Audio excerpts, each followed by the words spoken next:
റൈനോപ്ലാസ്റ്റിയുടെ results permanent ആണോ?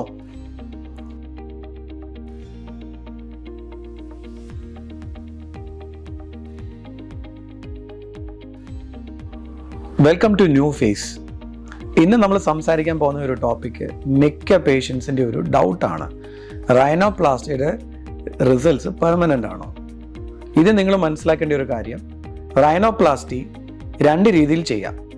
ഒന്ന് non surgical rhinoplasty അല്ലെങ്കിൽ സർജിക്കൽ റൈനോപ്ലാസ്റ്റി. എന്താണ് ഈ നോൺ സർജിക്കൽ റൈനോപ്ലാസ്റ്റി? ഇപ്പോൾ ഉദാഹരണത്തിന് നിങ്ങൾക്കൊരു ഹമ്പുണ്ടെങ്കിൽ ഹമ്പിൻ്റെ പിറകിലും മുന്നിലും ഒരു ലിക്വിഡ് സബ്സ്റ്റൻസ് നമ്മൾ ഇഞ്ചെക്ട് ചെയ്യും. അതിൻ്റെ പേരാണ് ഫില്ലേഴ്സ്. ഈ ഫില്ലർ ഇടുമ്പോഴത്തേക്ക് ആ ഹമ്പ് സ്ട്രെയിറ്റ് ആവും. സോ ഇത് നോൺ സർജിക്കൽ റൈനോപ്ലാസ്റ്റിയാണ്. ഈ നോൺ സർജിക്കൽ റൈനോപ്ലാസ്റ്റി ഒരിക്കലും പെർമനൻ്റ് അല്ല. ഇതെല്ലാം വർഷവും അല്ലെങ്കിൽ 6 മാസം കൂടുമ്പോൾ റിപ്പീറ്റ് ചെയ്തുകൊണ്ടിരിക്കണം. പക്ഷെ എന്താണ് അതിൻ്റെ അഡ്വാൻറ്റേജ്? അതിൻ്റെ അഡ്വാൻറ്റേജ് ഒരു സർജറി ഒഴിവാക്കാം, പേഷ്യൻ്റ് അന്ന് തന്നെ വീട്ടിൽ പോകാം.